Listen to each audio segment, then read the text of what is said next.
ইউক্রেনের সামরিক পরিকল্পনা ধ্বংস করে দিয়েছে রাশিয়া, বললেন প্রতিরক্ষা মন্ত্রী। রাশিয়ার প্রতিরক্ষা মন্ত্রী আন্দ্রেই বেলুইস বলেছেন, ইউক্রেনের 2025 সালের সামরিক পরিকল্পনা পুরোপুরি ধ্বংস করে দিয়েছে রাশিয়া।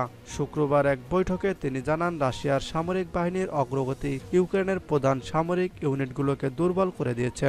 রাশিয়া সম্প্রতি ইউক্রেনে পরীক্ষামূলক হাইপারসোনিক মিসাইল হামলা চালিয়েছে, যা প্রেসিডেন্ট ভ্লাদিমির পুতিন এক চমকপ্রদ ঘোষণার মাধ্যমে প্রকাশ করেন। পুতিন বলেন, ইউক্রেন সংঘাত এখন একটি বৈশ্বিক প্রকৃতি ধারণ করেছে।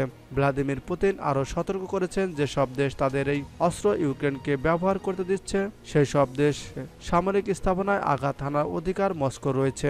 তিনি বলেন, আমরা মনে করি আমাদের এই ধরনের হামলা চালানোর অধিকার রয়েছে। রাশিয়ার বাহিনী কয়েক মাস ধরে পূর্ব ইউক্রেনের ছোট ছোট শহর ও গ্রাম দখল করে আসছে। ইউক্রেনের সীমিত সৈন্য সংখ্যা এবং গোলাবারুদের অভাবের কারণে এই অগ্রগতি সম্ভব হয়েছে। অন্যদিকে ইউক্রেন যুক্তরাষ্ট্র ও যুক্তরাজ্য থেকে সরবরাহিত দূরপাল্লার ক্ষেপণাস্ত্র প্রথমবারের মতো রাশিয়ার ভূখণ্ডে ব্যবহার করেছে। এতে দুই দেশের মধ্যে উত্তেজনা আরও বেড়েছে। রাশিয়া শান্তি চায় না, বললেন জেলেনস্কি। ইউক্রেনের প্রেসিডেন্ট ভ্লাদিমির জেলেনস্কি রাশিয়ার নতুন মিসাইল ব্যবহারের কড়া নিন্দা জানিয়েছেন। তিনি বিশ্ব নেতাদের রাশিয়ার এক ধরনের কর্মকাণ্ডের বিরুদ্ধে শক্ত প্রতিক্রিয়া দেখানোর আহ্বান জানান।